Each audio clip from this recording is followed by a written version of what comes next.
Bienvenue à l'esprit de Jung. Il y a quelques semaines, j'ai reçu un message qui m'a bouleversé. Une femme m'écrivait « Votre dernière vidéo m'a sauvé la vie. J'étais sur le point d'abandonner mon rêve, mon mariage, tout. Puis j'ai compris ces mécanismes psychologiques dont vous parliez et tout a changé. » Ce message m'a ramené à une question obsédante. Qu'est-ce qui fait que certaines personnes s'effondrent face aux difficultés, tandis que d'autres trouvent une force incroyable dans les pires circonstances? Et si je vous disais qu'il existe 5 secrets psychologiques si puissants qu'ils peuvent transformer votre vie, même dans les circonstances les plus extrêmes? Et si je vous révélais que seulement 1% des gens connaissent vraiment ces mécanismes de l'âme humaine, ces secrets? Un homme les a découverts dans l'endroit le plus sombre que l'humanité ait jamais connu, dans les camps de concentration nazis, là où la dignité, l'espoir et même l'humanité semblaient avoir été effacés à jamais. Cet homme, c'est un psychiatre brillant, un médecin respecté, mais surtout un survivant de l'impossible. Dans cet enfer sur terre, il a fait des observations qui ont révolutionné notre compréhension de la psyché humaine.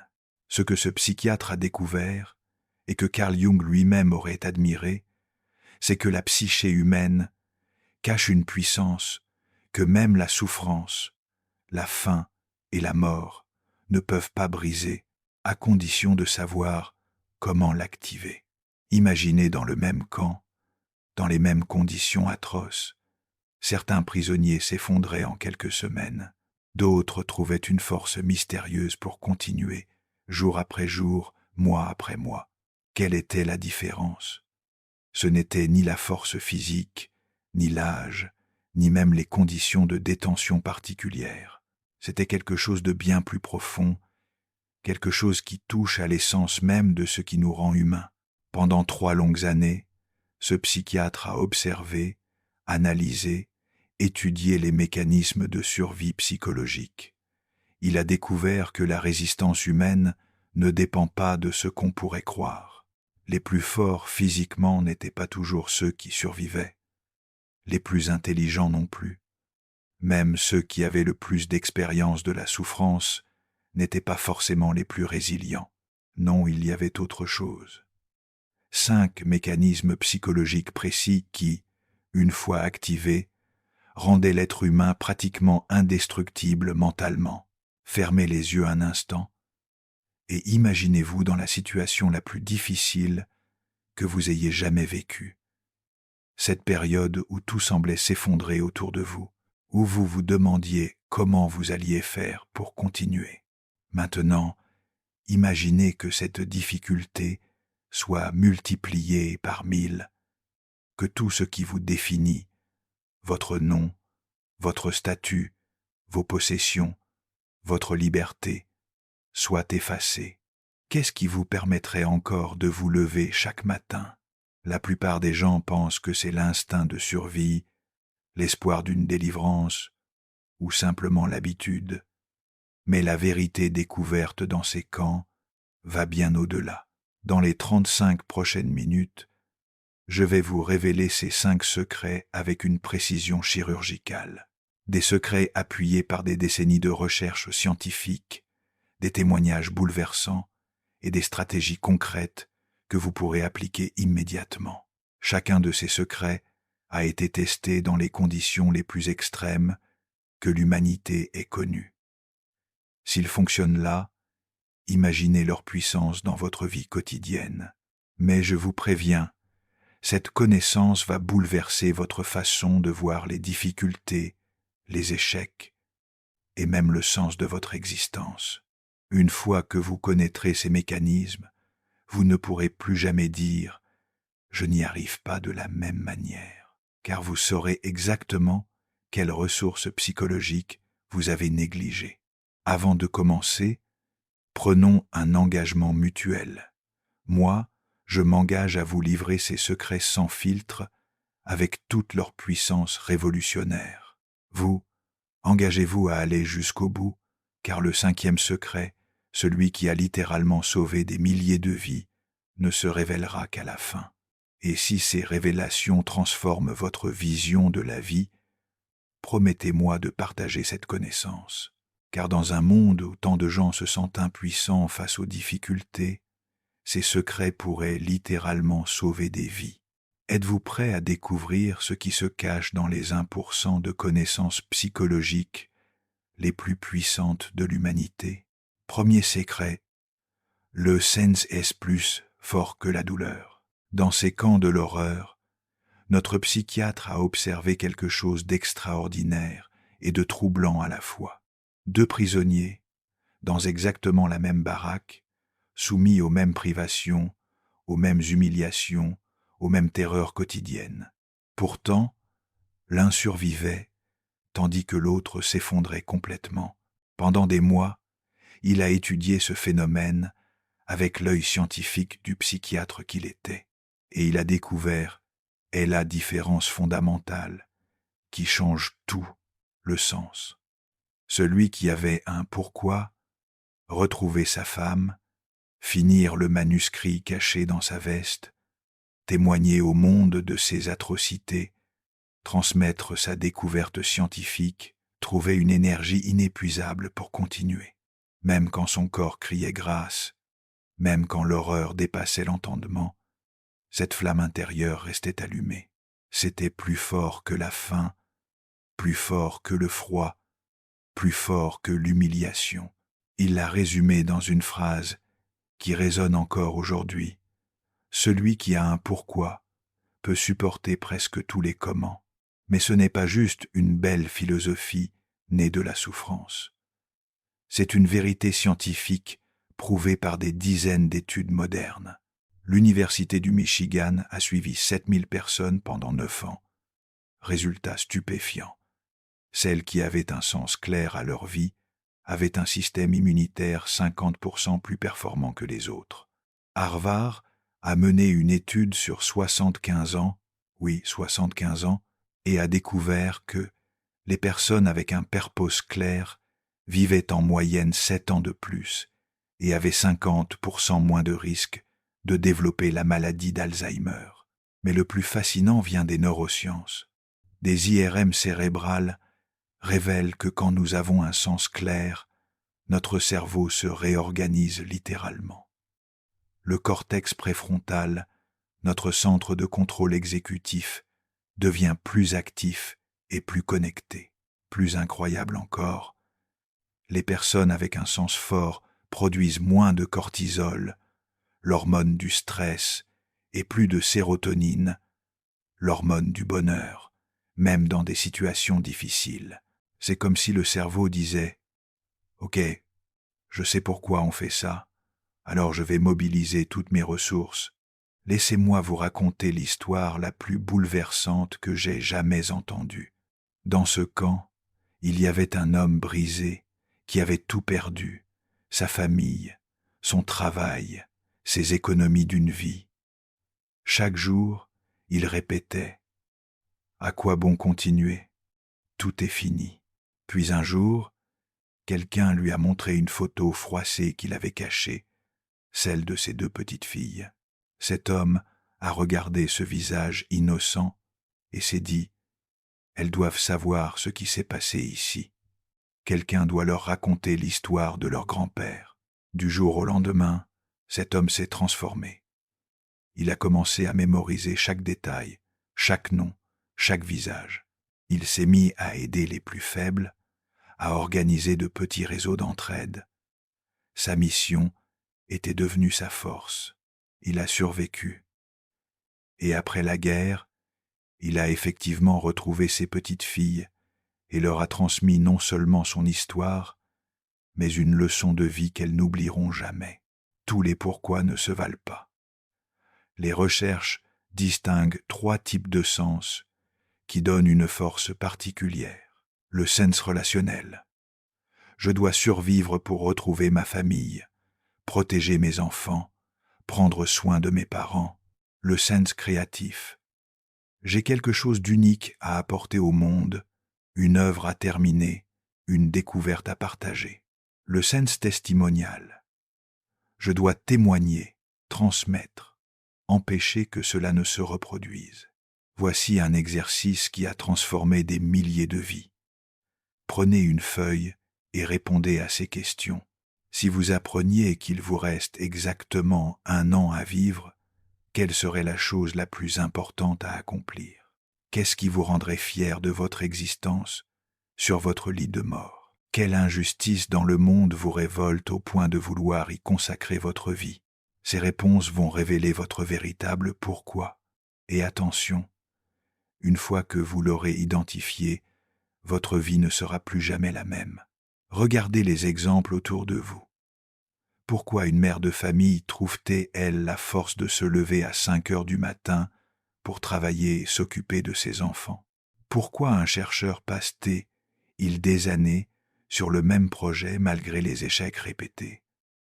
Pourquoi certains entrepreneurs continuent-ils malgré les faillites successives? Ce n'est pas l'optimisme béat, c'est la puissance du sens. Alors maintenant, je veux que vous réfléchissiez profondément. Quel est votre véritable pourquoi?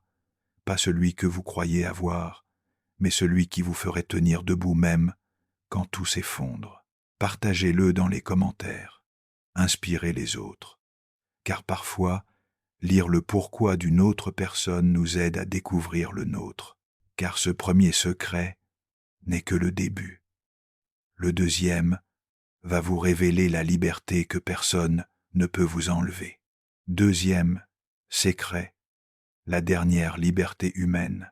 Même dans l'enfer des camps, privé de sa famille, de sa liberté, de sa dignité, notre psychiatre avait pourtant découvert quelque chose d'extraordinaire. Il restait une liberté que personne, absolument personne, ne pouvait lui enlever. Sa liberté de choisir son attitude face aux circonstances.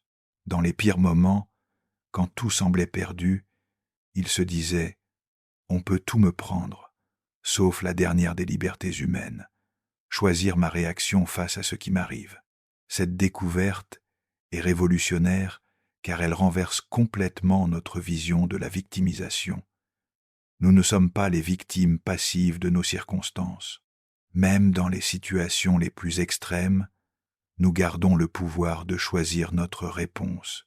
Les psychologues appellent cela le locus de contrôle interne, la croyance que nous avons du pouvoir sur nos réactions et nos décisions.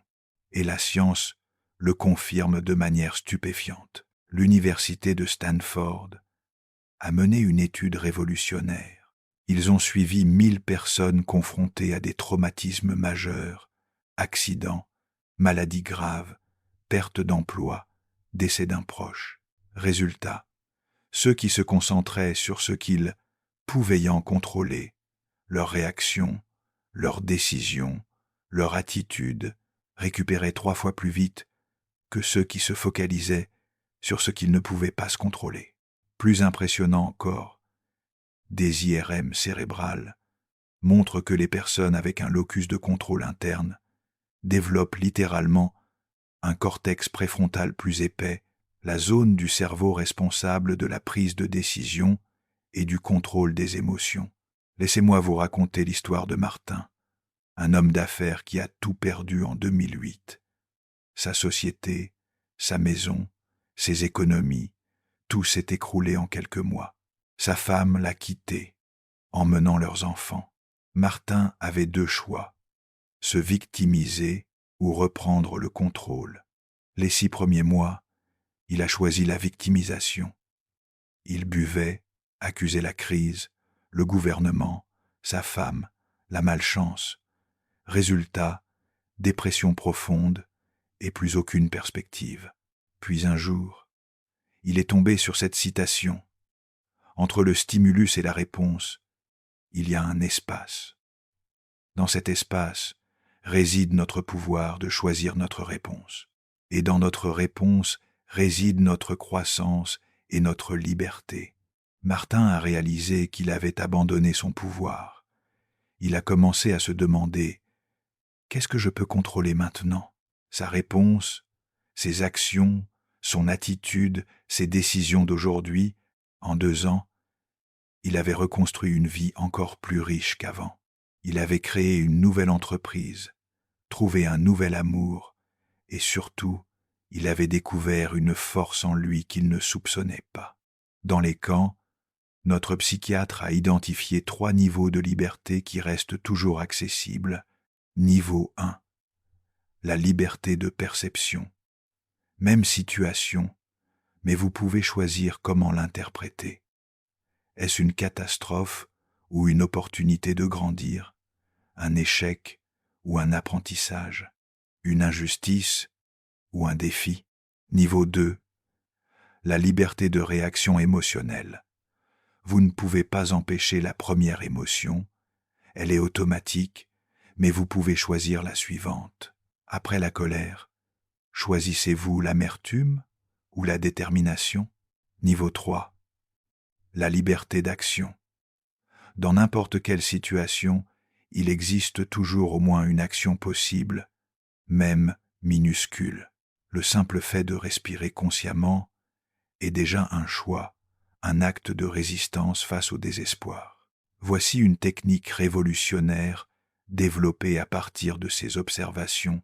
Entre chaque stimulus, ce qui vous arrive, et votre réponse, créez mentalement un espace sacré, ne serait-ce qu'une seconde où vous vous demandez « Comment est-ce que je veux réagir ?» Cette simple pause transforme tout. Au lieu de réagir automatiquement, vous redevenez le créateur conscient de votre expérience. Regardez les sportifs de haut niveau, ils ne peuvent pas contrôler la météo, les erreurs de l'arbitre, la forme de leurs adversaires. Mais ils contrôlent leur mental, leur préparation, leur réaction à chaque point.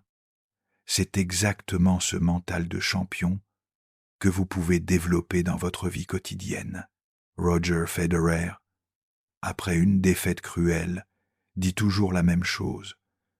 Je ne peux pas changer ce qui vient de se passer, mais je peux choisir comment je vais réagir et me préparer pour la prochaine fois. Voici un exercice pratique révolutionnaire. Dessinez 3 cercles concentriques, cercle intérieur. Ce que vous contrôlez totalement, vos pensées, vos actions, vos décisions, cercle moyen.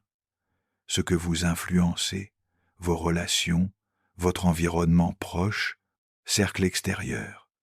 Ce que vous ne contrôlez pas, les autres, l'économie, le passé, la règle d'or. Investissez 80% de votre énergie dans le cercle intérieur, 20% dans le cercle moyen et 0% dans le cercle extérieur. Cette simple redistribution d'attention transforme des vies entières. Des études récentes montrent quelque chose de fascinant. Quand vous exercez consciemment cette liberté de choix, votre cerveau libère de la dopamine, l'hormone de la récompense et de la motivation. C'est comme si votre cerveau vous récompensait pour avoir repris le contrôle de votre existence. Voici ma question pour vous. Dans quelle situation difficile de votre vie avez-vous découvert que vous aviez plus de contrôle que vous ne le pensiez? Comment cette prise de conscience a-t-elle changé votre approche? Partagez cette expérience en commentaire. Votre histoire pourrait être le déclic que quelqu'un attendait pour reprendre le pouvoir sur sa vie. Mais si vous pensez que ces 2 premiers secrets sont puissants, attendez de découvrir le 3e. C'est celui qui va être le plus vous bouleverser. 3e secret, la beauté au cœur de la souffrance. Voici être la découverte la plus troublante de notre psychiatre. Dans ces camps de l'horreur, par une soirée glaciale de décembre, quelque chose d'impensable s'est produit. Les prisonniers, épuisés, brisés par une journée de labeur inhumain, se sont soudain arrêtés. Tous ensemble, ils ont levé les yeux vers le ciel. Un coucher de soleil d'une beauté à couper le souffle embrasait l'horizon à travers les barbelés. Pendant quelques minutes, dans ce lieu de mort, ces hommes ont contemplé en silence cette pure beauté. Et notre psychiatre a compris quelque chose de révolutionnaire. Même dans l'horreur absolue, l'âme humaine garde sa capacité d'émerveillement. Cette observation semblait folle, poétique, presque déplacée. Mais la science moderne lui donne une profondeur stupéfiante. L'Université de Caroline du Nord a découvert que les personnes capables d'identifier des micro-moments de beauté, même dans les périodes sombres, produisent 40% moins de cortisol, hormone du stress, et récupèrent 60% plus vite émotionnellement. Plus fascinant encore, regarder quelque chose de beau active les mêmes zones cérébrales que les antidépresseurs les plus puissants. La beauté n'est pas un luxe, c'est une médecine. Laissez-moi vous raconter l'histoire de Sophia, une femme qui a traversé l'épreuve la plus difficile qu'une mère puisse endurer, la perte de son enfant de 8 ans dans un accident. Pendant des mois, Sophia était enfermée dans sa douleur. Le monde avait perdu toute couleur, toute saveur, toute beauté. Elle survivait, mais elle ne vivait plus. Un matin, par la fenêtre de sa chambre, elle a aperçu un rouge-gorge qui construisait son nid dans le chêne du jardin.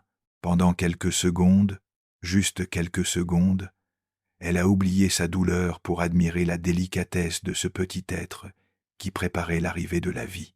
Ces quelques secondes ont été le premier rayon de lumière dans son tunnel noir. Sophia a compris quelque chose de fondamental. Sa douleur était légitime et éternelle. Mais elle pouvait coexister avec des moments de beauté pure. L'un n'annulait pas l'autre. Elle a commencé à collectionner ces micro-moments. Un sourire d'enfant dans la rue, une phrase de musique à la radio, un rayon de soleil sur sa main, pas pour oublier sa peine, mais pour nourrir son âme pendant qu'elle portait cette peine. Aujourd'hui, Sophia aide d'autres parents endeuillés. Et sa méthode, leur apprendre à voir la beauté sans culpabilité, à se nourrir de lumière même dans l'obscurité. Les psychologues appellent ce phénomène la croissance post-traumatique. Il ne s'agit pas de nier la souffrance ou de faire du déni. Il s'agit de découvrir que l'être humain peut expérimenter simultanément la douleur et la beauté. Une étude de l'Université du Wisconsin a révélé quelque chose d'extraordinaire. 80% des personnes qui ont traversé un traumatisme majeur rapportent avoir développé une sensibilité accrue à la beauté du monde. C'est comme si la souffrance décapait les filtres habituels et révélait la beauté pure qui nous entoure constamment. Dans les camps, notre psychiatre a identifié 3 types de beauté qui nourrissaient particulièrement l'âme. La beauté naturelle, un coucher de soleil, un arbre, un oiseau, même un flocon de neige. La nature continue sa course imperturbable, nous rappelant que la vie est plus vaste que nos souffrances. La beauté humaine, un geste de tendresse, un regard compatissant, un sourire sincère. Ces moments révèlent que l'humanité survit même dans l'inhumanité. La beauté créative, une mélodie fredonnée, un poème récité de mémoire, un dessin tracé dans la poussière. L'art prouve que l'esprit humain peut créer de la beauté même quand tout semble détruit. Voici un exercice révolutionnaire que je pratique moi-même depuis des années. Chaque soir, notez 5 choses belles que vous avez observées dans votre journée.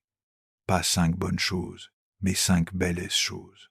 Le jeu de lumière sur le mur de votre bureau, l'expression de concentration de votre collègue, la mélodie que fredonnait quelqu'un dans l'ascenseur, la texture de votre café matinal, le sourire d'un inconnu croisé dans la rue. Au début, c'est difficile. Notre cerveau n'est pas entraîné à remarquer la beauté, mais après quelques semaines, quelque chose d'incroyable se produit. Votre système nerveux se recalibre pour voir la beauté partout. Des neuroscientifiques japonais ont fait une découverte stupéfiante. Quand nous contemplons consciemment quelque chose de beau, notre cerveau produit des endorphines, les mêmes molécules que pendant un orgasme ou après un intense effort sportif. En d'autres termes, la beauté est une drogue naturelle produite par notre propre cerveau. Dans l'un des camps, il y avait un violoniste professionnel. Bien sûr, On lui avait confisqué son instrument. Mais chaque soir, dans la pénombre du baraquement, il jouait sur un violon imaginaire. Ses doigts dansaient dans l'air. Ses yeux se fermaient. Son visage s'illuminait. Et quelque chose de magique se produisait. D'autres prisonniers s'approchaient, fermaient les yeux et entendaient la musique qu'il ne jouait pas. Cette musique silencieuse les nourrissait plus que la soupe claire qu'on leur servait. Ce violoniste a survécu. Après la guerre, il a dit « J'ai joué Bach tous les soirs pendant 3 ans. Bach m'a gardé en vie, pas l'espoir d'être libéré. Bach, voici ce que notre psychiatre a compris de révolutionnaire. Dans les camps, chercher la beauté était un acte de résistance. C'était dire au bourreau « Vous pouvez détruire mon corps, mais vous ne détruirez pas ma capacité d'être ému par la beauté. » C'était préserver son humanité face à la déshumanisation. Maintenant, transposez cela dans votre existence. Face aux difficultés, aux épreuves, aux moments sombres, vous avez le même pouvoir de résistance. Chercher consciemment la beauté dans ces moments n'est pas de l'évasion, c'est de la survie psychologique. C'est nourrir votre âme pendant qu'elle traverse la tempête. Je veux que vous réfléchissiez. Quel moment de beauté pure vous a le plus marqué pendant une période difficile de votre vie? Ce peut être infime, un rayon de soleil, une chanson, un regard. Partagez cette beauté en commentaire. Car parfois, la beauté vue par les yeux d'autrui nous aide à rouvrir nos propres yeux. Mais vous n'avez encore rien vu. Le 4e secret va vous révéler l'arme psychologique la plus puissante contre le désespoir. 4e secret, l'objectif. Comme boussole de survie, dans ces camps de l'horreur, notre psychiatre a observé un phénomène fascinant. Face aux mêmes atrocités, certains prisonniers gardaient une étrange lueur dans le regard. Ils avaient quelque chose que les autres avaient perdu, une destination mentale. Ces survivants avaient un objectif clair qui dépassait leur souffrance immédiate. Retrouver leur famille, témoigner au monde, finir leur œuvre scientifique, publier leurs manuscrits cachés. Leur esprit restait ancré sur cette vision qui transcendait l'horreur quotidienne. Cette observation pourrait sembler anecdotique, mais la recherche moderne lui donne une profondeur scientifique stupéfiante. L'université d'Oxford a mené l'étude la plus longue de l'histoire sur ce sujet. Ils ont suivi 50 000 personnes pendant 30 ans. Les résultats sont révolutionnaires. Les personnes avec un objectif clair vivent en moyenne 7 ans de plus. Elles ont 50% moins de risques de développer des maladies cardiaques. Leur système immunitaire est 60% plus performant.